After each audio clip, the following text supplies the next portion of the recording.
and I simply remove the telephone jack and plug it into this box here, the modem. I then take another wire from the modem and plug it in where the telephone was. I can then switch on the modem. It's now telling me to phone up the main Prestel computer. So it's a very simple connection to make. Extremely simple. I'm now waiting for the computer to answer me. And things are starting to happen. Things are starting to happen. Why did you buy a computer? Well, I was very interested in the new technology and didn't want to be left behind. I don't think it's only for the youngsters at school now. I think us older ones will have to learn a lot about it. What is Internet anyway?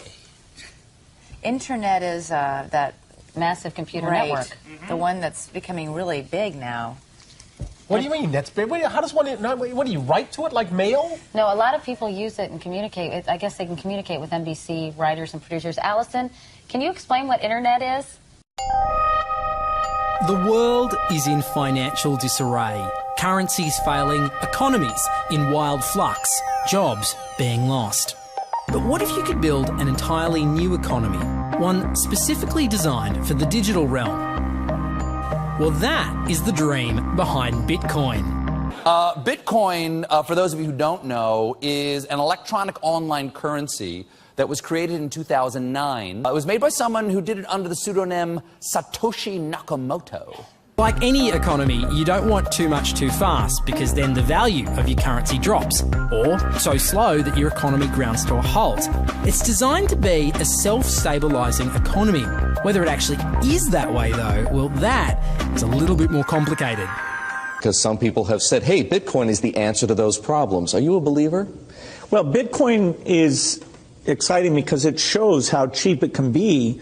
Bitcoin is better than currency in that you don't have to be physically in the same place. And, of course, for large transactions, currency can get pretty inconvenient. And what is Bitcoin? Bitcoin is a currency on the internet. I sent 100 euros worth of Bitcoin from here in Tokyo directly to you guys through this camera, through the network, through the TV, right into your home. If I had tried to do that, send you the money with a traditional bank, it would have taken several days and probably cost 30 euros. I just did it right now with Bitcoin instantly, basically for free, and didn't have to ask anybody for permission. I didn't need a bank, I didn't need a government, I didn't need anybody. I just needed myself and you and our smartphones to do it. That's the power of Bitcoin.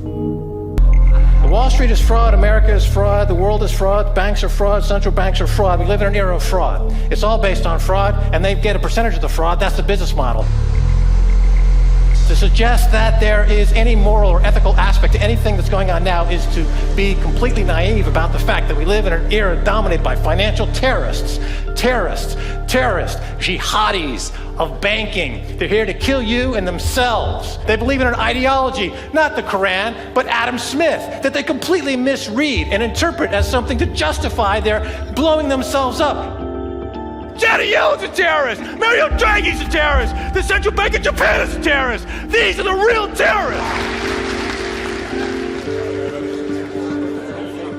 Funds received. This community is switching to what they think is a better monetary system. A system in which banks are no longer needed because payments could be made directly from one person to another. Bitcoin is fundamentally different because in Bitcoin, you don't owe anyone anything and no one owes you anything. It is not a system based on debt. It is a system based on ownership. And no one can censor it, no one can seize it, no one can freeze it. It's November the 2nd, 2008, just 6 weeks after the Lehman Brothers collapse.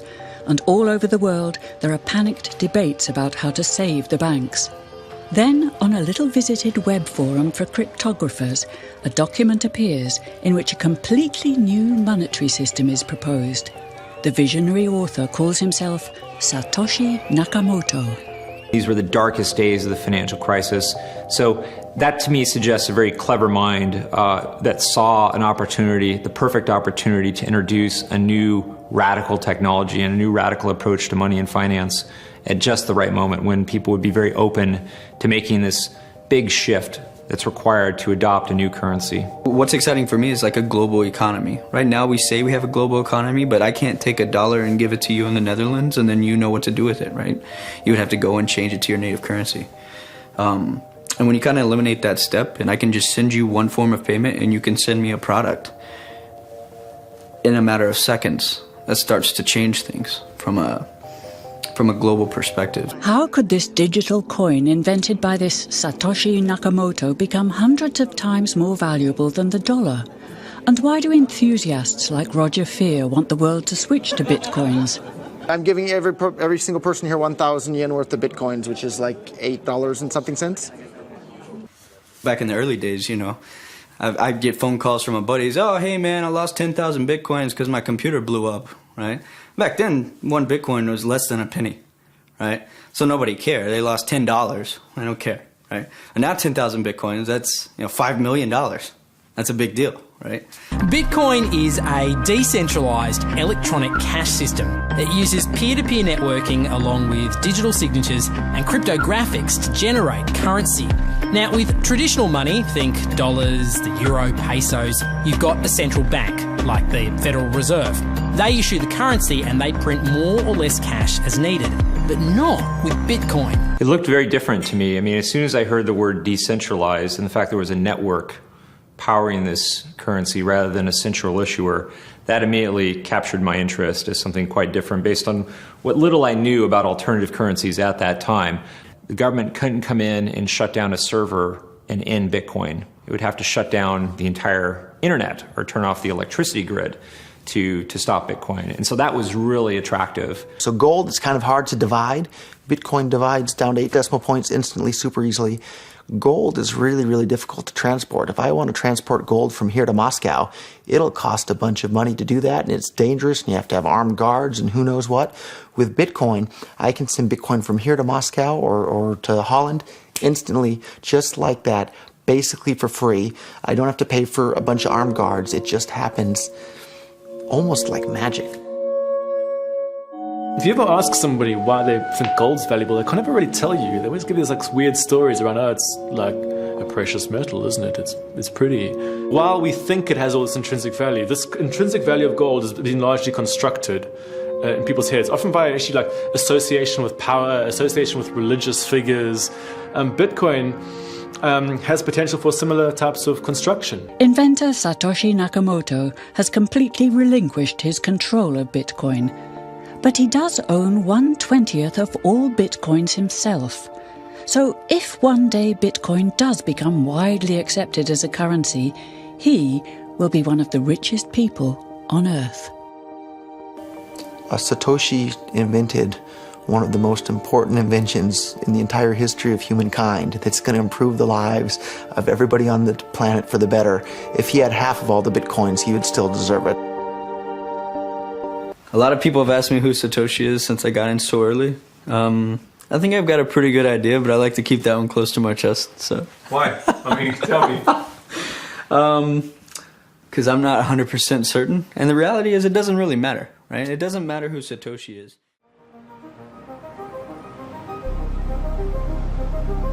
You can buy Bitcoin at the Shell station.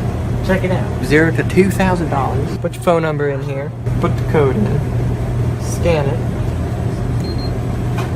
Got my reader. Oh, I gotta put the cash in. Good. Got $2. Hit finish. Oh, $2 Bitcoin. Just like that. From this machine. I just turned cash into digital currency. So thinking that it's too late to get involved in Bitcoin is like thinking it's too late to get involved with the internet or too late to get involved with using a cell phone. Like, it's not too late to get involved in Bitcoin. If Bitcoin becomes really popular all over the world, Bitcoins are going to have to be worth at least tens of thousands of dollars a Bitcoin, if not hundreds of thousands of dollars per Bitcoin. So thinking it's too late to get involved with Bitcoin is like thinking it's too late to get involved with using the internet. Of course not. Like, it's ubiquitous in our lives, and Bitcoin's going to become ubiquitous in our lives as well.